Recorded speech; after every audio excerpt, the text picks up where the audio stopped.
आंगिरसों का कविता संसार के भाग 3 में आप सभी का हार्दिक अभिनंदन और स्वागत है। और 2 सत्रों में आपने उन कविताओं को सुना जिनकी भाव भूमि, विचार भूमि जो है वो परंपरा और आधुनिकता को अपने में समाहित किए हुए थी। उसी को हम थोड़ा-सा आज और विस्तार और अग्रसर करना चाहते हैं और समझना चाहेंगे कि इन कविताओं में वो सार तत्व, इनका जो आकृति है, इनका जो प्रारूप है, उसमें और कौन-कौन से ऐसे तत्व हैं जिनके विषय में हमें पता होना चाहिए, ताकि हम इन कविताओं को सही-सही संदर्भों में और सही रूप में इसको हम समझ पाएँ।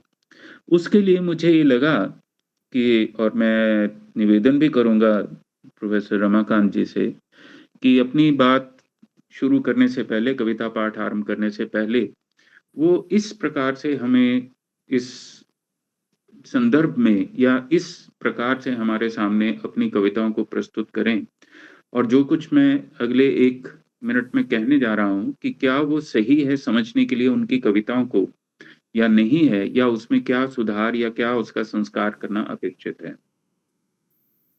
ऐसा लगता है कि ये कविताएँ विशेष रूप से इनको हमें 3 पक्षों से समझना होगा। एक है कि कवि का जो ज्ञाता पक्ष है और दूसरा उसका जो कर्ता पक्ष है और तीसरा है उसका भोक्ता पक्ष। क्योंकि अब ये सारे 3 पक्षों को एक साथ हमें ध्यान में रखना होगा, तभी मुझे लगता है कि इन कविताओं को एक श्रोता के रूप में हम एप्रिशिएट कर पाएँगे। और इसके लिए मुझे लगता है कि ये जानना और समझना भी आवश्यक होगा कि जो परंपरागत रूप में 2 शब्दों का प्रयोग होता है कि अन्विता विधान और अभितान्वय। तो जो वक्ता के रूप में जो आपने अन्वित करके कविताओं के माध्यम से अभिधान किया है, उसका प्रोसेस आपके भीतर क्या रहा होगा? और श्रोता के रूप में आपकी हमारे से जो अपेक्षा है, क्योंकि जब तक श्रोता और वक्ता दोनों एक धरातल पे नहीं होंगे, तो मुझे लगता है वो कविता के साथ थोड़े-से हिंसा हो जाती है या अनाचार हो जाता है। तो श्रोता के रूप में अभितान्वय के पक्ष को हमें देखना होगा कि जो कुछ कहा गया है, उसको हम किस तरह से डिकोड करें, किस तरह से हम समझें। और इन सब बातों पे विचार करते हुए मुझे लगा कि आंगिरसों की कविता संसार को अगर आपने समझना होगा या आंगिरसों की कविता को अगर आपने जानना होगा, एप्रिशिएट करना होगा या उसकी समालोचना भी करनी होगी, तो आपको ये कुछ केंद्र बिंदु हैं जिन्हें आपको ध्यान में रखना होगा। मैं बहुत संक्षेप में रख रहा हूँ आपके साथ कि सबसे पहले केंद्र जिसे आप अस्थि कहते हैं और परिधि जो भवती है, यानी कि आपका होना और आपकी उपलब्धियाँ इसको कह सकते हैं। इसके संदर्भ में इन कविताओं को देखना होगा कि केंद्र से परिधि जिसे आप भवती कहेंगे के संबंध के स्पष्टीकरण के संदर्भ में। दूसरा इन कविताओं को जड़, चेतन, प्रकृति आदि जो प्रदत्त हैं और उनके लिए प्रयोग किए जाने वाले प्रतीकों के संबंध हों और विभिन्न प्रतीकों के अंतरंग संबंधों को परिभाषित करने के संदर्भ में कविताओं को समझना होगा। तीसरा विचार एवं व्यवहार की अनिवार्यता और अपर्याप्तता के संदर्भ में भी इसको देखना होगा एक श्रोता के रूप में। शब्दों, भावों और परिस्थितियों के सामंजस्य के अभाव के संदर्भ में भी देखना होगा क्योंकि हम लोगों के जो अनुभव हैं और जिस 21वीं शताब्दी में रह रहे हैं, वहाँ पर ये समस्याएँ, वहाँ पर शाब्दिक द्वंद्व, भावनात्मक क्राइसिस जो हैं, वो सब पैदा हो रहे हैं। 5वां जो स्तर होगा, 5वां जो पक्ष होना चाहिए, बुद्धिगत और भावनागत उत्पन्न हो रहे व्यामोह की व्याख्या के संदर्भ में भी देखना होगा। और छठा और 7वां जो है भाषाई अतिवाद और अनाचार की सीमा। जैसे कि हम बहुत सारे आजकल साहित्य में ये देखते हैं कि किस तरह से हिंदी में जो है वो भाषाई अतिवाद में जा रहा है या भाषाई अनाचार की ओर भी अग्रसर हो रहा है। जिसकी मैं फिर कभी आप लोगों से चर्चा करेंगे इन सारे विषय पे। और अंतिम जो बिंदु है, वो है टू बी समबॉडी से टू बी नोबॉडी की यात्रा के संदर्भ में इन कविताओं को हमें समझना अपेक्षित होगा। ऐसा मेरा मानना और समझना है, तो मैं चाहूँगा कि अपनी कविता पाठ आरंभ करने से पहले अगर वो इन बिंदुओं को थोड़ा-सा हमारे ऊपर एक टिप्पणी के रूप में स्पष्ट कर दें कि क्या हमारे श्रोता के रूप में इस तरह से आपकी कविताओं को जानना और समझना उचित होगा या इसमें कुछ और डायमेंशन्स और आयाम हमें इसमें समाहित करने अपेक्षित हैं? जी।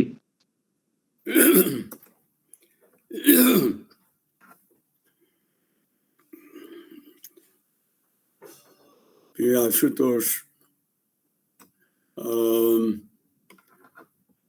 मैं इस कविताओं के पठन से पूर्व ये जो 7 बिंदु आपने रखे हैं, इन 7 बिंदुओं की अगर व्याख्या में चला गया तो फिर उसमें कविता जो है वो गौण हो जाएगी और ये व्याख्या प्रमुख हो जाएंगी। जी, तो जी। मैंने पहले दिन भी ये संकेत किया था कि जो बात व्याख्याओं में बहुत कहने के बाद भी नहीं आ पाता है, वो सूत्र रूप में कविता जो है उसको सूत्र रूप में बहुत आसानी से उत्पन्न कर देती है।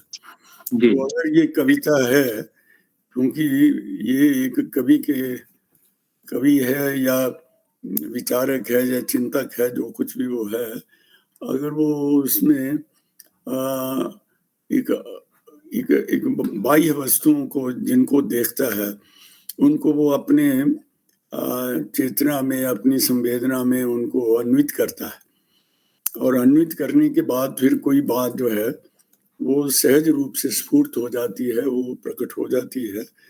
तो उसमें एक केंद्र भी बन जाता है और परिधि भी बन जाती है और उसको जो मिले हुए जड़ चेतन प्रकृति आदि जो तत्व हैं, वो जड़ चेतन, वो सभी चेतन बन जाते हैं, वो उसकी संवेदना का आधार बन जाते हैं। इसलिए वहां पर चंद्रमा हो, सूर्य हो, नक्षत्र हो, वन हो, पर्वत हो, अपने आसपास के लोग हो, घर हो, गृहस्थ हो, जो भी है, वो सब के सब उसके अंदर वो एक संवेदना का ही अंग बन जाते हैं। इसलिए उसमें कोई विभाजन कर पाना, ये कि जड़ है या चेतन है या प्रकृति है, इस समय वो एक कविता का अपना संसार है जिसके अंदर कविता उद्भूत होती है। और काव्य की जो भाषा है वो इसलिए सामान्य भाषा से थोड़ी अलग हो जाती है क्योंकि वो एक प्रतीकों के अंतरंग संबंधों को परिभाषित करने की सामर्थ्य रखती है। ये प्रतीकों और अंतरंग संबंधों का पता जो है वो जो कभी लोग कहते हैं कि परंपरा से या उन लोगों के बीच में जो सहृदय लोग हैं या जो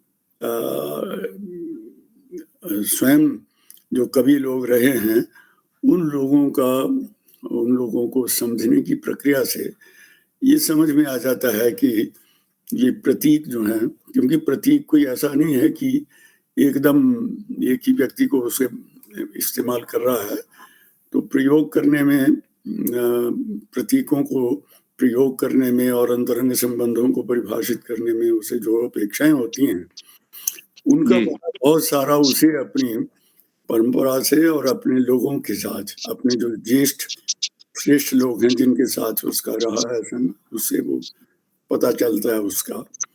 और इस तरह से और ये एक ऐसा समन्वित प्रयास होता है कि कविता कोई केवल मात्र कवि की कल्पना मात्र नहीं है कि उसका एक व्यक्तिगत कोई प्रवाह है, उसमें जो भी मिलता है उसको, वो स्वयं भी कुछ है, लेकिन स्वयं के साथ उसका जो परिवेश है वो भी उसका स्वयं का ही एक हिस्सा हो जाता है।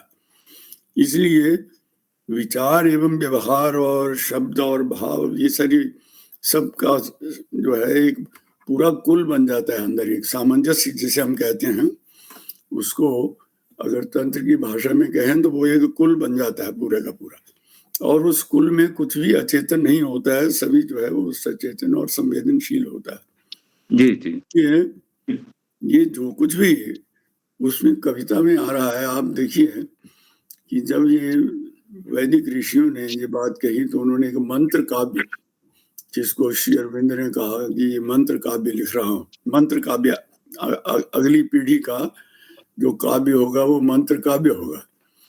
आगे थोड़ा विचारणीय विषय है सभी के लिए कि मंत्र काव्य से अभिप्राय क्या रहा होगा उस समय, कि हमारी सारी परंपरा मूलतः जो थी वो कविता मूलक ही रही।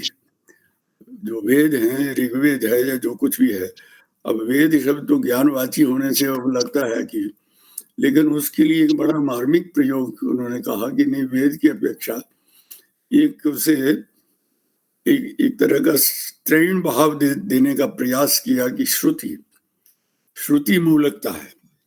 श्रुति जो है वो शब्द का और ध्वनन का, और वेद जो है शब्द वो ज्ञान का वाचक बन जाता है कि हम जानने के आतुर हैं, हम जान रहे हैं। तो लेकिन ये सारी की सारी उसी श्रुति के अपना जो एक आभा मंडल है श्रुति का, उसी के मंत्रों का आभा मंडल है, वो सारे का सारा प्रकट किससे होता है? बाकी सारे जो सूत्र हैं, व्याख्याएं हैं, भाष्य हैं, वृत्ति है, वार्तिक हैं, जो सब कुछ है, ये सब के सब उन्हीं का ही एक उन्मेष है, उन वैदिक मंत्रों का ही उन्मेष है, उस कविता का ही सारा उन्मेष है। इसलिए मैं समझता हूँ कि कविता में एक ऐसी उसके स्वरूप में एक ऐसी संगठनात्मकता होती है कि जिसके कारण वो अपने परिवेश में से अपने परिवेश को एक तरह से जब प्रोजेक्ट करती है तो उस कविता में से ही ज्ञान विज्ञान ये सभी उसमें से उद्भूत होते हैं। विज्ञान की भी जो संभावनाएं हैं, विज्ञान भी जो अग्रसर होता है, अगर वो इमेजिनेटिव नहीं है तो विज्ञान कुछ भी विज्ञान नहीं, वो एक मैकेनिक है, एक सिर्फ यांत्रिक प्रक्रिया सी रह के होके रह जाती है। वो विज्ञान जो है अग्रगामी होने की अपेक्षा प्रतिगामी हो जाता है।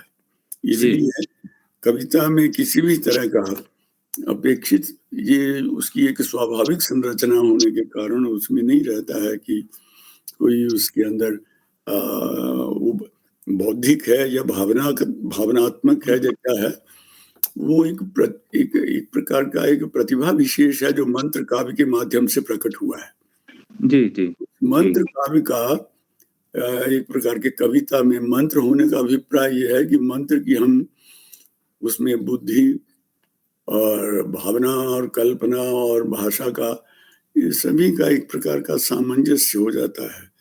इसलिए वहां पर अतिवाद की भाषा ही, अतिवाद का भी कोई, अगर अतिवाद आ जाएगा तो कविता जो है वो बिल्कुल औंधे मुंह गिर पड़ेगी। और अगर अनाचार होता है, वो शब्द जितना आना चाहिए वो नहीं आ रहा है उसके अंदर, तो उसमें भी वो एक प्रकार की पंगुता आ जाती है। इसलिए मैं समझता हूँ कि जो कवि कर्म है उसको हमने भगवान परमात्मा को भी वेद के अंदर जो उन्होंने कहा देवस्य पश्य काव्यम, ये संसार जो है ये देवता का, उस परम देवता का काव्य है।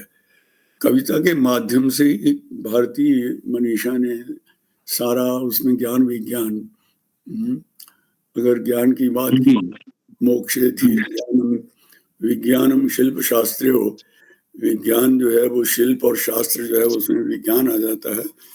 तो वो ऐसा नहीं था कि श्रुति का मतलब, मंत्र का मतलब ये है कि एक वो टोना टोटका है, ऐसा नहीं अर्थ था उसका। वो उसमें उसकी जो परिधि है, उसका जो केंद्र है वो एक बहुत बड़ा विस्तृत है और वो उसमें समंजस रूप में आता है। इसलिए कवि कर्म बड़ा क्लिष्ट है।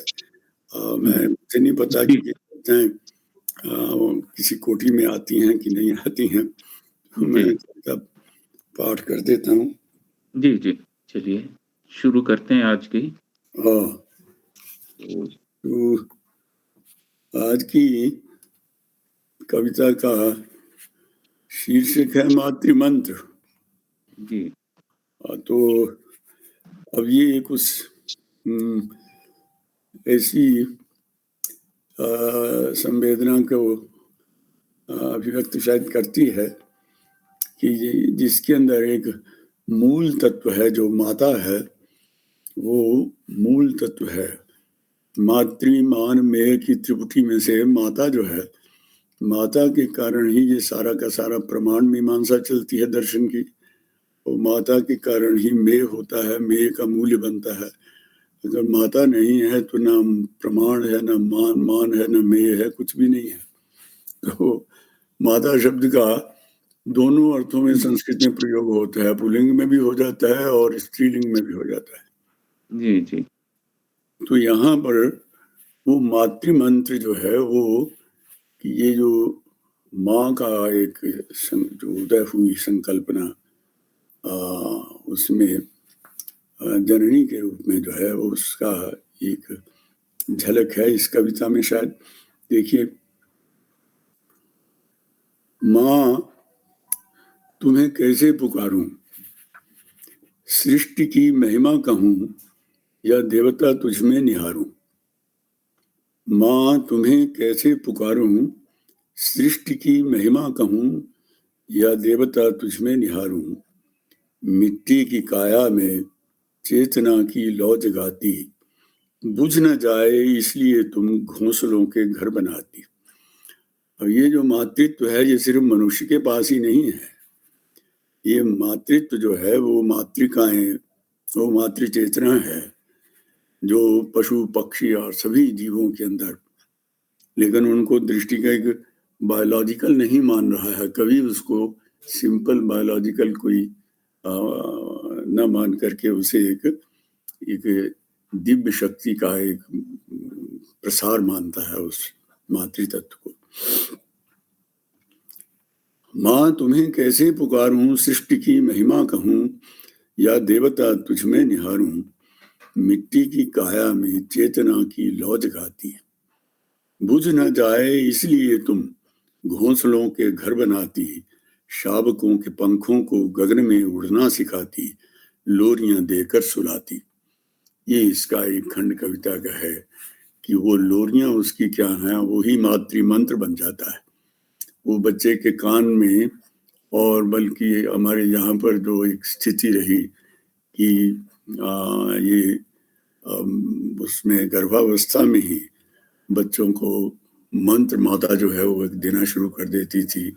जैसे कहते हैं कि शिवा जी की माँ जो थी जीजाबाई, वो उसको गर्भ में ही उसने शिवा को मंत्र दिया कि तुम्हें अपने भारत की स्त्री की रक्षा करनी है। मैं तुम्हें क्या क्या कहूं, कितना कहूं, मैं तुम्हें क्या क्या कहूं, कितना कहूं। वाणी यह मेरी लड़खड़ाती, कंठ से उठ होंठ पर आ शब्द बन जाती है। माँ जिसको उचारूं, माँ तुम्हें कैसे पुकारूं। ये उसमें मंत्र बन जाता है। तो माँ जो शब्द है वो स्वयं में एक मंत्र, वो स्वयं शाक्त मंत्र है जी। अब दूसरी कविता है सहज असहज।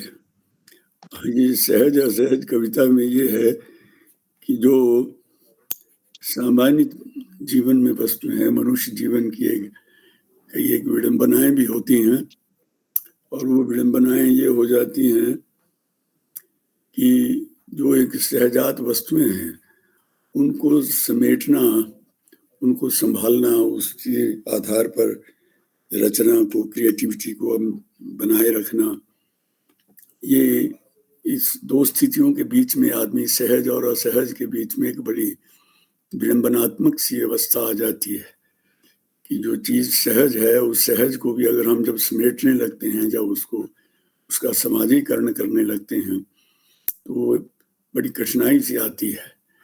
लेकिन वो सहजता जो है वो कई बार कुंद हो जाती है, वो ठीक से ना पकड़ी जाए, ना समझा जाए। तो इसके लिए एक मनुष्य जो है वो एक सामान्य जो जीवन है, जो बायोलॉजिकल भी है, जो प्राकृतिक भी है, उस सब को वो संस्कारित करने का प्रयास करता है। लेकिन संस्कारित करने के नाम पर कई बार उसमें विकृति भी आ जाती है। वो संस्कार के नाम पर एक आडंबर सा बन जाता है, और आडंबर जो है वो उस पर्सनैलिटी को, व्यक्ति को विकृत भी कर सकता है। इसलिए ये एक उस विडंबना की एक स्थिति जो है वो सहज और असहज के बीच में है, इस कविता का अभिप्राय है। जी। तो ध्यान दें इसको।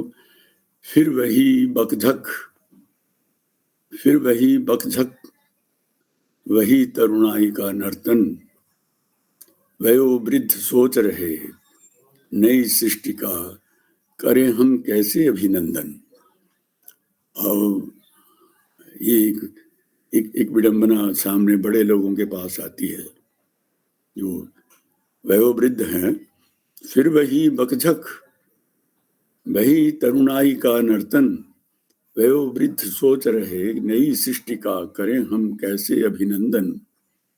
अंकुरित होते किशोरों को दिशा निर्देश दें क्या, या करें पुनरावर्तन। हम क्या करें, अपने जैसे इनको बना दें, या जी जैसे बनना चाहते हैं वैसे इनको बना दें। ये जैसे ये खुद बनना चाहते हैं वो एक सहजता की स्थिति है, और असहजता की स्थिति है कि ये अपनी सहजता के अंदर मनुष्यता का ही त्याग कर दें, ये उसमें पीछे न रह जाए। तो हम अपने अनुभवों से इनके साथ को सहयोग करें। ये एक द्वंद्व जनरेशन दोनों का जो गैप है उसमें बनता है। वही प्रश्न, वही चिंता, वही प्रश्न, वही चिंता, कौन किसे मिले कहाँ, रुके कहाँ, झुके कहाँ, विधि और निषेधों की परंपरा खड़ी वहां विवश। देख रही नूतन अंगड़ाई का, वो एक विडंबना जो आ रही है सामने, वो ये है कि वो कौन कहाँ किससे मिल रहा है कौन नहीं। वही प्रश्न, वही चिंता, कौन किसे मिले कहाँ, कौन किसको कहाँ मिलता है, उसमें विधि निषेध का, रुके कहाँ, झुके कहाँ, विधि और निषेधों की परंपरा खड़ी वहां विवश। देख देख रही नूतन अंगड़ाई का, राधा और माधव में खेल रहा आकर्षण। अब वो ये दृष्टि, इसके लिए समाज के पास भी दृष्टि चाहिए कि वो उसे किस प्रकार से संस्कारित करता है। राधा और माधव ये दो संज्ञाएं नहीं हैं, बल्कि ये दो चेतनाएं हैं जो एक संस्कारित होकर के एक उसमें कोई किसी प्रकार का कोई उद्वेग या आवेग वो उसमें नहीं है, बल्कि वो एक दूसरे के पूरक कैसे बन सके, उस पूरकता को देखने की सारी स्थिति का ये सहज असहज कविता के अंदर कुछ निरूपण किया गया है। जी। अगली कविता है कि ये वर्तमान के उसमें इसमें एक छोटे से उसमें कल्पित किया गया है। खिलौना मत बनाओ कविता का शीर्षक है। तो इसमें क्योंकि बच्चों का मनोरंजन खिलौनों से होता है, और आजकल ये खिलौने बहुत बन रहे हैं, उसमें सबसे बड़ा खिलौना बन गया है ये आपका मोबाइल, जो बड़ों को भी अच्छा लगता है, छोटों को भी अच्छा लगता है, सभी उसके पास में बंधे हैं। जी जी। तो खिलौना मत बनाओ कि क्योंकि कविता में शब्द का एक उसका शब्द होता है और एक शब्द की गूंज होती है, जिसको संस्कृत के लोग ध्वनि कहते हैं। वो ध्वन्यात्मकता जो है उसके अंदर कभी कभी आ जाती है, तो वो ध्वन्यात्मक उस गूंज को बहुत कम लोग सुन पाते हैं, वाच्यार्थ पर ही आमतौर पर चले जाते हैं। तो इस कविता का जो शीर्षक है खिलौना मत बनाओ, तो इसको या कान्हा ने कहा माँ से, कान्हा ने कहा माँ से, मैया मैं तो चांद खिलौना ले हूं। कान्हा ने कहा माँ से, मैया मैं तो चांद खिलौना ले हूं। माँ ने कहा बेटा चांद को अपना खिलौना मत बनाओ, जानते हो तुम खिलौनों की नियति को।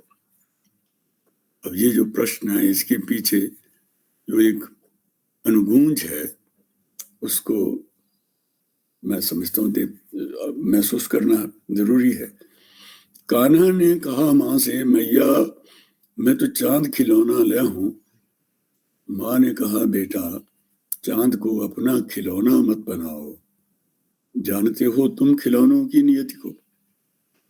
पिट पिट कर 4 दिन में दुर्गति को प्राप्त होते, देखा है मैंने उन्हें सड़कों के कोनों में अनाथ खड़े रोते।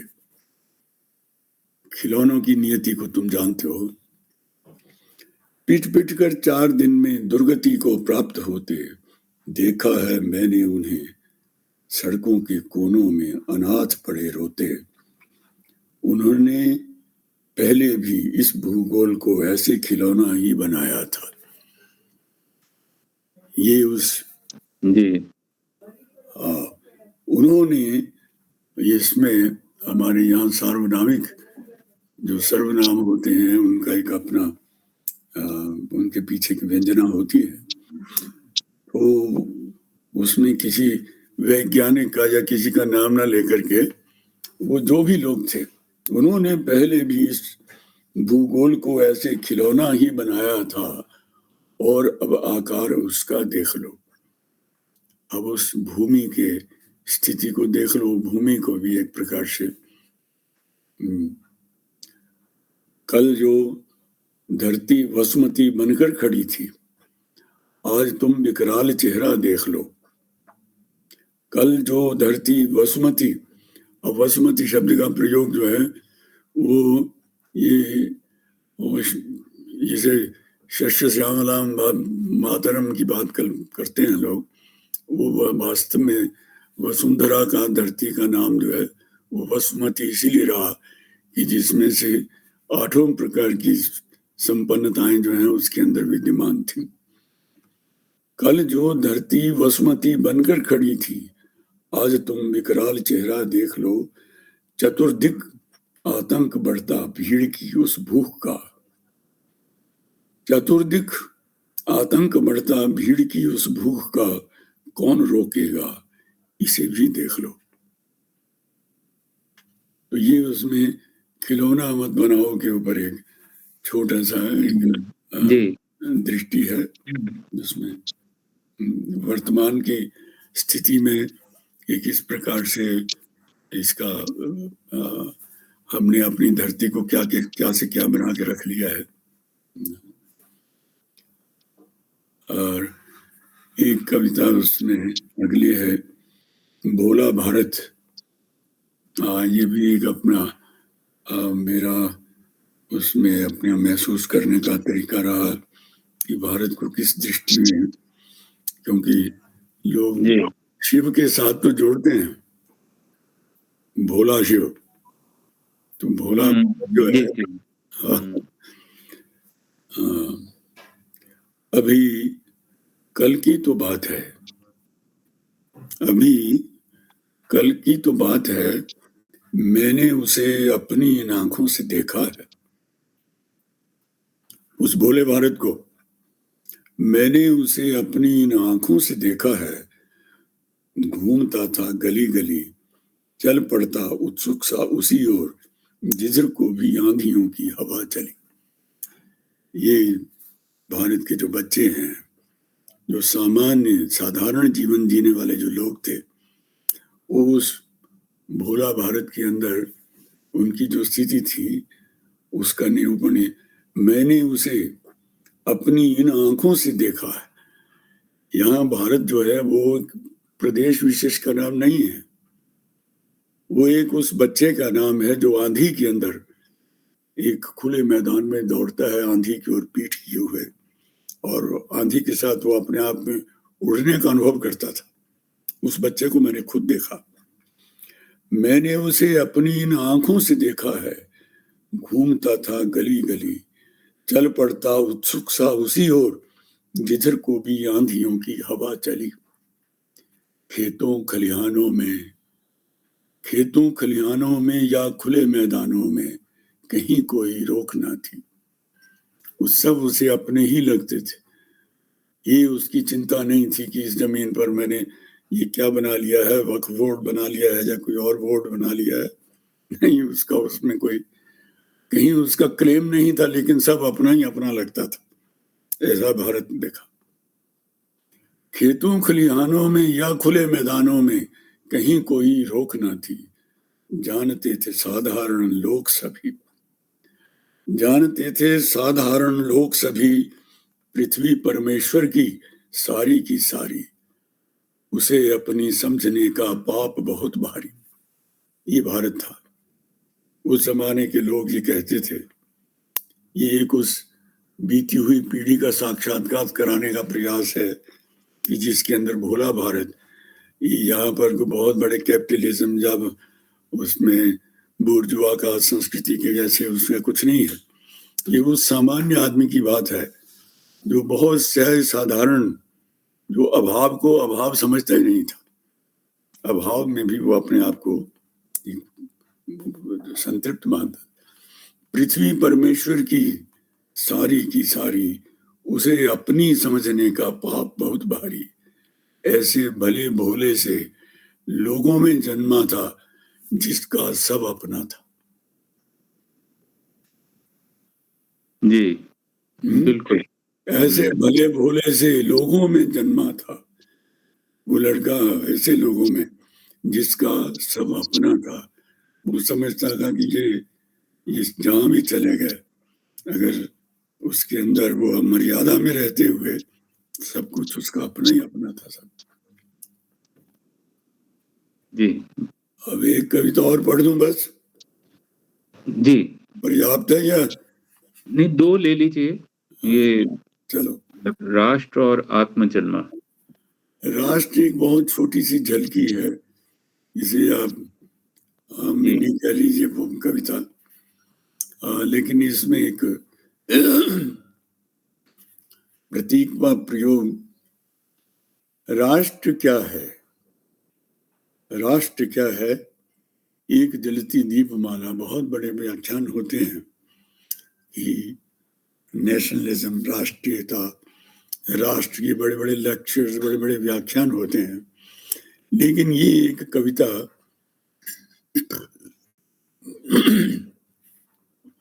एक मंत्रात्मक सी मुझे लगती है। स्वयं